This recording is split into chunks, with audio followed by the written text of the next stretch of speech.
housekeeping deals. It looks like we are going to record this presentation. So if you have any one you would like to share with, please feel free to do so. Also, please locate your Q&A option there. You can submit questions at any point in time. I have my colleague with me, Jamie Hargraves, that's going to be monitoring questions, and we'll go through those at the end of the presentation. Also, if you'd like to just ask a question verbally, use the raise hand option or send a chat through the quick Q&A, and she can unmute your mic and camera if you like. We have those muted right now to avoid background noise.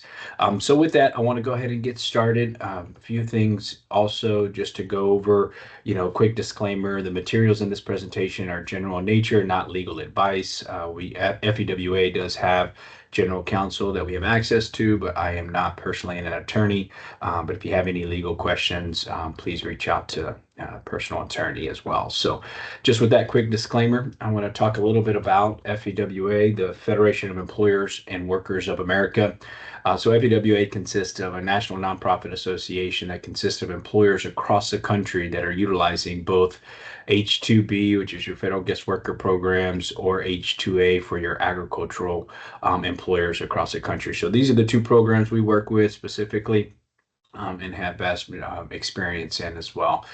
So moving forward, I'm talking a little bit about the H-2B program. So I'm going to go over the basic information here, and then we're also going to go into where we're at politically and what it takes to get involved in the H-2B process. And we are talking about for spring 2026 now, since the timing of the process takes so long. So first of all, why do employers utilize the H-2B program? We found that once you tap into the foreign labor market, you will have abundance of labor supply. So once you have a few workers working for you on the H-2B or H-2A work visa program, you will find that those individuals like to refer as many applicants or as many workers as you can employ each season. So once you tap into that labor market, it's a great resource for you. It's a loyal, stable, repeat workforce, meaning one of the biggest benefits of this program is being able to bring back the same workers year after year. This is very important, as you understand. Having a lot of turnover is higher cost, and it involves a lot of training and time on your behalf. So these employees can only work for you when you go through this process. They do have options to change employers and there's filing procedures for that, but many times they're very loyal. We have a very high percentage that return back to the same employers year after year. And that is one of the programs that allows them to travel freely across the border. They can enter by land, they can enter by air. Also gives them multiple entries on their visa, which is a great benefit for these individuals. They can travel home for any type of family emergencies or anything that's required, and then come back without any additional appointments or anything along those lines, as they are granted multiple entries on their visas. You can bring as many workers or as few workers as you need. If you have a temporary seasonal need for one individual worker, you can apply for this program. If you have a need for 100, the application process remains the same. It's simply a number on the application that we have to complete on how many workers you are looking for. So I mentioned temporary seasonal need. So that is one of the limiting factors to this program, is that you have to prove you have a temporary seasonal need. That does not mean you cannot work year round, but it does mean that you have a busier season, which can be up to 10 months out of the year, and that they can come over and work and then go home for 2 and repeat year after year. So those are some of the benefits and why employers utilize the program. Quite frankly, we do not get the phone call until employers have exhausted all measures in trying to hire locally. All your help wanted ads and tried everything else, and once you've kind of attempted to hire locally and you just simply cannot find the bodies willing to take those positions, that's when normally we get the phone call and we're looking to tap into this foreign labor market and get over some workers here legally. So the H-2B process consists of working with 4 different governmental agencies. This is something that The association was formed back in 2003 because it is a lot of paperwork, as you can imagine, a lot of different agencies we're working with, one on the state level and then three on the federal level. So every different agency, every different state has different requirements in regards to, online job orders and different forms that we have to complete and different timelines and deadlines. So I'm going to explain this briefly to you. Obviously, it's not something you have to know because it's our job to know the application process as it is ever changing with changing of administration and changing year to year on different forms. But it is good for you to know what their role is and why each agency is involved in the process. So at the state level, the state workforce agency is going to assist you in testing the local labor market. So the federal government and the state want to know that these foreign workers are not taking jobs away from foreign workers that are going to enter on a work visa. So this as the state workforce agency and the U.S. Department of Labor assist in testing the local labor market, you're going to be required to post, and everything's electronically now. We're not paying for help wanted ads anymore, but we are posting online job orders, what we refer to, and it's basically all the details of what your positions you're trying to fulfill include. So the job duties, the wages that are going to be offered to the individuals, the counties that they're going to be working in, etc. So all that gets posted to test the local labor market first. And we're going to be required to report to the U.S. Department of Labor initially after a 15 business day recruitment period, how many U.S. applicants responded to those online job orders or those help wanted ads, and if you hired them or not. We have to have a lawful job related reason if we do not offer an applicant a position. We got to remember these are laborers positions. So many applicants will qualify just depending on your specific needs of your job. But all that has to be disclosed in the online job order and reported back to the U.S. Department of Labor. Just for an example, if we're requesting temporary seasonal workers for 10 months out of the year and you're posting those job orders and you end up hiring a good applicant, which is great, you can hire them. There's nothing that's going to penalize you. The only thing the U.S. Department of Labor is going to do is going to partially certify you for the number of workers that you did not fulfill that position. So if you hire one individual and you're looking for 10 positions to fill, they're going to issue you a certification for 9, the remaining positions that went unfilled from your U.S. domestic recruitment efforts. So that's how that works. So the U.S. Department of Labor is also an advisory to the U.S. Citizenship and Immigration Services. At the end of the day, they get final approval on you as an employer, not only to prove that you tested the local labor market correctly, but also that you have a temporary seasonal need. There's a temporary need statement that explains to the Department of Labor why your business is temporary, but also we have to submit supporting evidence to immigration to prove that. If we're looking at, historic 941's quarterly tax reports on your wages to show that you have increased wages during your peak season. If you have specific contracts with your customers to show, additional site visits during your peak season. All those are examples of what we can prove that we have a temporary need. Profit and loss statements also show a good picture of that. Obviously you're going to have more sales during your peak season. It just really depends on your business and what you're looking when you're looking to employ those workers and what we can prove to the U.S. government. So basically, if you have year-round, your wages are the same year-round in regards to the hours that you're working, your profit and loss statements are year-round, you basically need workers year-round, then you simply just do not qualify for this program. And we do not like for individual to go through this entire process to find out that you cannot prove that you have a temporary need. So we'll review that for you up front. So the U.S. Citizenship and Immigration Services, once they give you a final approval notice, they will notify the U.S. Department of State, which is going to be the U.S. consulate or embassy in the home country of the workers. So it's a 2-phase approval process. You as the employer have the longest part of the process. We start now until spring of next year if you need the workers in spring, and you get final approval notice, and then immigration notifies the consulate, and then each individual that's going to apply to fulfill those positions for you as a foreign worker, they have to go through a digital fingerprinting, photo interview process in their home country to prove they're not a threat to national security. They don't have prior immigration violations or just a lawful presence in the United States or any illegal activity here in the United States as well. So they have to go through that process. Once they clear that U.S. consulate interview, and that process itself takes about 5 days, 4 to 5 days, depending on what country you're coming from. And as long as they do not overstay their visa, normally after the first year, they can qualify for interview waivers, to where it means it speeds up that process a little bit. And we don't have to, as long as they, stay out of trouble and return home when they're supposed to and do not overstay those visas. So that's the entire process, kind of in a nutshell. Very quick overview. I do want to talk about timeline. So one thing that we like to do, and we submit, and we're working on now, is the prevailing wage application that goes to the U.S. Department of Labor as well. This process in itself can take anywhere from 30 to 90 days.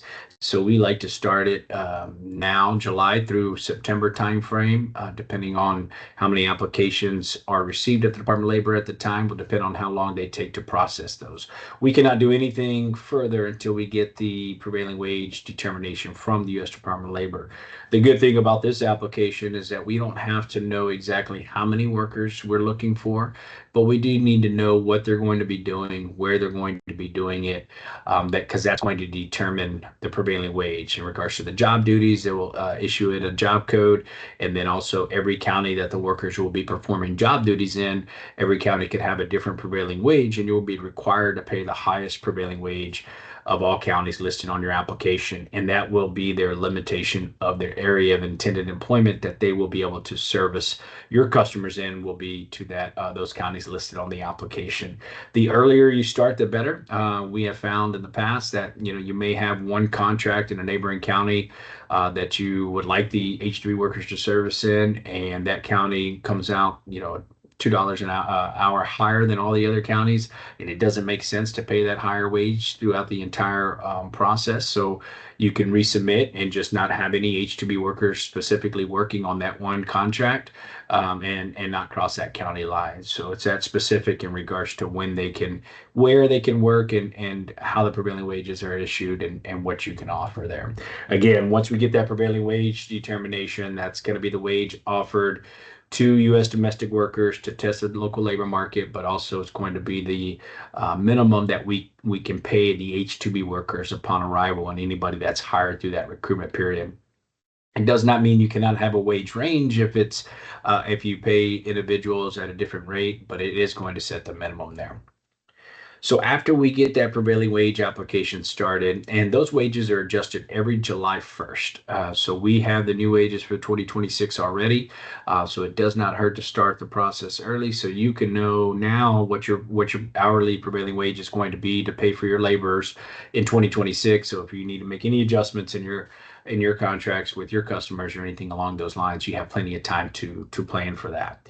But once we have all the determination back from the U.S. Department of Labor, we prepare the next application that will go to the U.S. Department of Labor as well, and that's going to be issued and submitted 90 days exactly prior to your date of need. If you have an application, a start date of need when March 1st, then we'll be submitting those in November. If you have a date of need that begins in April, then we'll be sending those April 1st, and we'll be submitting those January 1. So exactly to the day you have to, and we will make sure that we submit 90 days as your earliest. You don't want to be a day late, because it could be the difference in making the quota that we'll talk a little bit more about here in a few slides. So the U.S. Department of Labor is going to run through their recruitment period and review your recruitment report and issue out, and that process in itself, once the Department of Labor starts processing your application, again, we have to submit that recruitment report after 15 business days, and then the U.S. Department of Labor takes anywhere from a few days to a week to issue their final determination, and then we file filing fees. Unfortunately, to USCIS, it's not electronic filing yet, so we have to overnight paper to U.S. Citizenship and Immigration Services along with your filing fees with a check. And then if you pay premium processing, which majority of all petitions do, then we're looking at a 15-day turnaround time at U.S. Citizenship and Immigration Services as well. And then you get final approval. We schedule appointments at the U.S. embassies and consulates abroad. Those appointments normally, during the springtime can be anywhere from 2 to 3 weeks out after we get final approval notice, depending on what country you're coming from. Mexico and Monterrey specifically in Mexico is the largest processing post in the world for H-2B visas. They can process several thousand in a day compared to Central America, where, you get down to several hundred a day, and overseas can be less utilized. Jamaica, South Africa, those countries are improving their H2s as H2B visa processing, simply because there's more and more applicants coming from those countries, but also still nothing in comparison to Monterrey at this time. Now, once they get approved their visa, they can travel directly to you at that point. So let's talk about the H-2B current cap limitations. This has been the same since the 90s, unfortunately, 66,000 total. They split this up, I believe in 2007 it was, where there's 33,000 visas for the first half of the fiscal year. So this is how you're determined on which half of the fiscal year you fall into is depending on your start date of employment, when your peak season begins or when your seasonal demand begins. I'm located here in Texas. Landscaping is one of the biggest industries that utilizes the program. Obviously, we're going to start, landscaping maintenance here in South Texas in February, sometimes March at the latest. But if you're in the Northeast, that may not be the case, and you start in April. So it just really depends on your location and your specific need. The second half of the fiscal year begins April 1st, with a 33,000 additional visas are issued. Now, this is not per country or per industry. This is for every application that is filed for H-2B specifically. Now, what we've been working on for many years is getting, some type of permanent cap relief. 66,000 number is simply not enough. Like I said, the number's been the same since the 90s, and just kind of going back a little bit, any of you that have been involved in the process or may have heard about a returning worker exemption. The last time that was in place was in 2006, 7, and 15. This was a great ruling that we were successful in getting put in place by Congress. But unfortunately, it was only those few years that it was in place. And this basically stated that anybody who had received a visa within the last 3 fiscal years was exempt from that 66,000, allowing new applicants, new employees to come into the United States at a 66,000 cap, and then exempting those returning workers. So after 2015, 2017, we basically had a discretionary authority.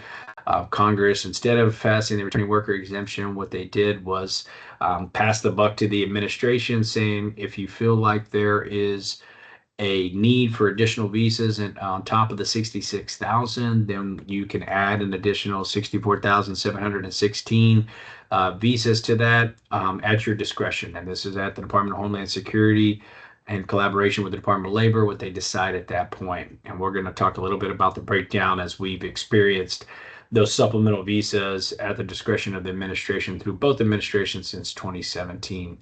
Another play that we're looking at is a certified employer exemption. This actually passed the fiscal year 2016 Department of Homeland Security Appropriations Bill. So this is a huge first step in looking into 2026. And I'm going to talk a little bit about what that means here in a few slides exactly. And this is just on the House side. It passed on the House side. Obviously, we still have to get through the Senate Appropriations Committee, and then both committees have to finalize the budget for the Department of Homeland Security. Another enhanced discretionary language is trying to take that discretion from the administration, getting Congress to say you may increase the quota as you feel the need is there, to you shall do it. So that's also looking back at the number based on certifications. And we have those stats for you as well, but there's been over 200,000 workers certified by the U.S. Department of Labor, meaning that those workers were certified that the Department of Labor agrees that you were not able to fulfill those positions through your local recruitment. Right now, they're basing that additional supplemental visas of 64,716 based off of the last number the returning worker exemption was in place, which was over 10 years ago, or right at 10 years ago, 2015. So that number is getting very old as well. So we're trying to base it off of the current, most recent certification numbers that is published every year by the U.S. Department of Labor. And the last kind of effort here is enhanced discretionary. Number two is leaving the discretion with Congress and administration, leaving it as may, but again referring back to the number of certifications as your maximum increase, rather than leaving the max at 130,000, increasing that to 200, which is 200 plus, which is a little bit more realistic on what we're seeing year after year on the number of applications that are being filed, and that's the number of workers that are trying to be fulfilled. So breaking down the administration, because many ask, what will Trump, the administration do versus what Biden administration did, and since it was back in 2017, it was during Trump's first term. So he was the first administration to actually utilize this supplemental visas at the discretion, and they started with 15,000 supplemental visas that were issued, even though the maximum was at 64,716. Unfortunately, that rule was not published until July, which is halfway through many seasons that need the workers here during spring all the way through fall. The 2018, they did 15,000 again, but they did release the rule a little bit earlier in May, which is more helpful when we get workers here in springtime. And then in 2019, they increased it to 30,000. So the Trump administration continued to increase those number of workers, which is promising as we're we're looking towards 2026 now. And then 2020, they issued a press release that they were going to increase that yet again to 35,000 workers in February. But obviously in 2020, COVID hit and those visas were never released. And then changing administrations, we saw the increase from 22,500 all the way to the maximum in the most recent 3 years, 23, 24, 25. Released a maximum of 64,716, which was great news and helped out a lot of employers utilizing those visas. And so where we're at right now in the current House appropriations bill to fund the Department of Homeland Security specifically is this certified seasonal employer amendment. It passed the House committee, fortunately, but what that means is that it awards any employer that has been utilizing the H-2B program for 5 years, and they're taking the maximum number of certified workers that you were certified for within those 5 years and exempting those numbers from you, from the cap. Does it not change the 66,000, but it does change the exemption from the individual worker to the actual employer, and it doesn't tie that exemption to a specific individual. It just ties it to the number of positions you're trying to fulfill.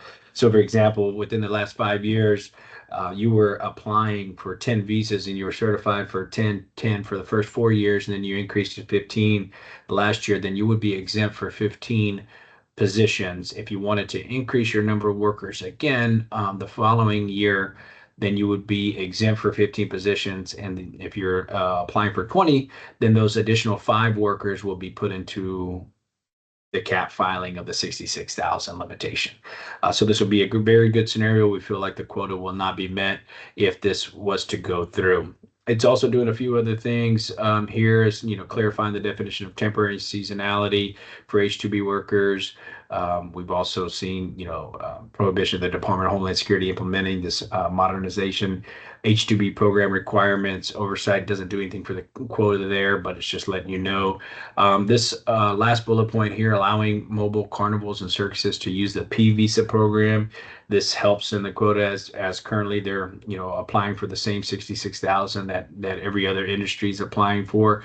They do have specific requirements for them as they are mobile and travel throughout the country, but looking at putting them into a different visa category, which will be helpful for those industries as P visa program is available, but also helpful for everybody else with those visas not being applied for the H-2B.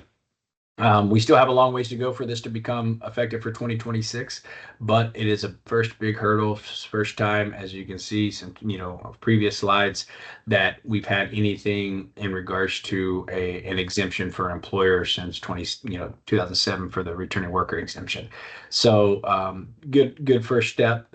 We're working on Senate side now, and we will see how that plays out. Now, we do not know if the federal government will approve any type of budget for the Department of Homeland Security or any different groups by October 1st, because that's when that's supposed to expire. So if we see a continuing resolution, which means to keep the government funded through, if it's a 2-month extension or seeing how long that is, if that does take place, then we're gonna be in the same scenario with the 64,716 opportunity to increase those discretionary language for 2026 if we see a continuing resolution by October 1st. So those are a couple of things that could happen. One thing that's going to be introduced actually this week is the Dignity Act of 2025. This is a bipartisan bill. This was introduced through the last Congress and being reintroduced now. Nothing H-2B specific, but you can see here that it is protecting dreamers. It's reforming the asylum program and securing the border. So a lot of different things that's going to be helpful in regards to additional workers being able to apply for legal programs.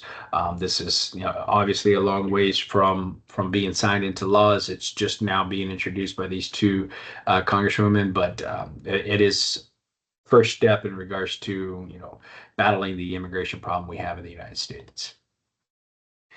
Real quickly, because I want to leave some time for questions, I want to, just looking at the statistics from 23, 24, we don't have the full 25 yet. I mentioned 200,000 for 24, 243,798 positions were requested or certified by the U.S. Department of Labor. And so you can see where those numbers don't match up, looking at the 66,000 plus the supplemental visas, to where that we definitely need reform there. This was only a 2% increase from 23 to 24. Looking back at the other increase from 21 to 22, there's a 14.6% increase. So we'll have to look at those numbers in 25. Everything submitted and that has been published for 25 was pretty comparable to fiscal year 2024. So I don't see a drastic increase for that moving forward. So a couple of different filing options depending on what we have for cap relief. We can file for returning workers if we get those supplemental visas for the first half of the fiscal year. NCA is the Northern Central American countries. Those supplemental visas also allowed for an additional 20,000 new workers coming from specific countries. So that's an opportunity. That 20,000 visas actually has not been met for the fiscal year 2025 yet. So if you're looking to tap into Guatemala, El Salvador, Costa Rica, a few other countries there in Central America, then there's an opportunity to bring new workers in from those countries specifically. And we do have recruiting resources there on the ground that we can help you with as well. If you're filing for the second half of the fiscal year, this is how it played out in the past. The U.S. Department of Labor does a randomized grouping mechanism to determine which applications get processed first, and this is for all start dates of April 1st. They issue Group A through G. Obviously, the first groups A and a majority of Group B make the initial 33,000 cap. Group B and so forth have the opportunity for the supplemental visas as long as that's in place. And Group E, F, and G, they had to take advantage of a May 15th start date, which allowed for additional supplemental visas. This year, it was 5,000 returning workers, and that quota still has not yet been met either. And then also, the Northern Central American countries, if you like to tap into that market. And then a backup plan is always filed for the next fiscal year, which is October 1st, which starts the fiscal year of the federal government. One thing that has been changed here recently, the USCIS filing fees. We looked at, they have now a separate allotment for a separate filing fee for a large employer and small employer. Majority of employers file for unnamed petitions, meaning just a number on the application, which is reduced cost. But now for if you're considered a large employer, which is 26 or more full-time equivalent employees, you're looking at $3,015. Unlimited amount of workers that can go on this petition. But if you're considered a large employer, if you're considered a small employer, the costs are slightly reduced at 2,595 if you have 25 or less full-time equivalent employees, and this is unlimited as well. Obviously, if you're a small employer, you're not going to be requesting as many workers on your petition. If you get over to the right-hand side on a named petition, this is normally only if you're filing for an extension or someone who is in the states where you have to identify them. And the costs are a little bit different there for large employer, small employer. The biggest change here is that you're limited to 25 named beneficiaries. So for example, if you're filing for 26 or 50, you'll have double the cost because you can only list 25 names per petition when you're listing their specific names on there. So real quickly, just talk about FEWA. The difference is our team here. I've been involved in the process for going on 25 years. Many of the staff has been with us for 10, 15 years. We have no additional cost for filing multiple applications as we deal with these quotas within the same fiscal year. If you have to file for the first half of the fiscal year, if you do not make that, we make sure that you have an opportunity for the second half of the fiscal year. If you do not make that quota, then like I mentioned, you have the May 15th start date option. So all those different options are, yes, it's multiple filings for us. It's additional work, but we don't charge anything additional in regards to have those multiple filing options. We want to give you the best opportunity in making the quota, which is the biggest limiting factor to these programs. So we're going to give you every opportunity available depending on what Congress decides on supplemental visas, and making sure everything files on your behalf. And the only reason I listed a couple of these other things is because I have seen advertisements from attorneys or other for-profit agents that have additional calls for many things that we do not. We have legal resources on retainer that we can tap into at any point in time to respond to any additional requests for governments, notice of deficiencies, requests for evidence. You could experience an audit even after 3 years after you received certification from the U.S. Department of Labor. It's just one of the requirements. We don't charge anything additional for audit assistance. We don't charge you for our FedEx fees. And then most importantly, we have DC representation. I'm currently the co-chair of the H-2B Workforce Coalition. We have a full team in DC, lobbying team that's on the Hill. Throughout the year for you. We don't require you to pay any additional cost to have that representation at DC. We host an annual fly-in. We ask that the employers come into DC once a year. We'll do it multiple times if we need to, but at least once a year to kind of meet with your Congress and those types of things, but nothing additional there for you. You get assigned an individual guide. You will develop a personal relationship, with your individual guide. We have a few that are on the line now with us, that they've been working with their employers directly for several years. So we get to learn your company, learn a lot about your company, how you work, how you operate, and then again with your individual workers as well, as your workers are members too. So we meet with them in Mexico or Central America to be able to assist them through their visa application process. And then also we have compliant resources for you throughout the season. We host these type of webinars and a little bit more compliance, to go over the regulations that you're required to do throughout the year, and you have access to all that. So with that, I just ask that you visit our website. You'll learn more about our team here, each individual that you'll be working with, so you know exactly who we are and who you're going to be working with. So for that, you can. Here's my direct contact information. One other thing I want to mention, you can scan that QR code and that'll take you to presentation slides and all my contact information as well. But we do only accept so many new members each fiscal year. We want to make sure that we have the resources available to be very attention to all detail and be available for you at every point in time. So we do have a membership application review process that, again, is no charge to you, because we want to make sure to review your supporting evidence. Jamie's our paralegal here that works directly with our legal counsel. And what she does is she reviews supporting evidence from your business to prove that temporary need. We do not want to waste anybody's time or money and accepting membership dues um, prior to knowing that we feel comfortable that we can prove at least the temporary nature of your business. So that's another benefit that you have in joining the association. So with that, I'm going to turn it over. I know I went a few minutes over, and I apologize for that, but I want to turn it over to see if there's any questions that I did not answer. I know I received a few upon registration, but I believe we covered that in regards to CAP activity and what we're looking at and working with this administration rolling into 2026. So Jamie, I'll turn it over to you briefly to see if we have any questions to cover. No questions yet.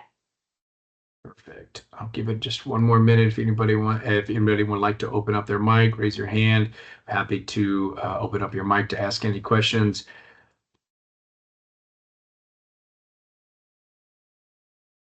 Well, thank you for attending this morning. I appreciate it. If you have anything specific you have, please reach out to me directly. My direct contact information is here for you. Again, this webinar is recorded and will be sent over to you so you can access it at any point in time after it is published. So thank you for your time. Thank you, Jamie, and let us know if there's anything we can do to help.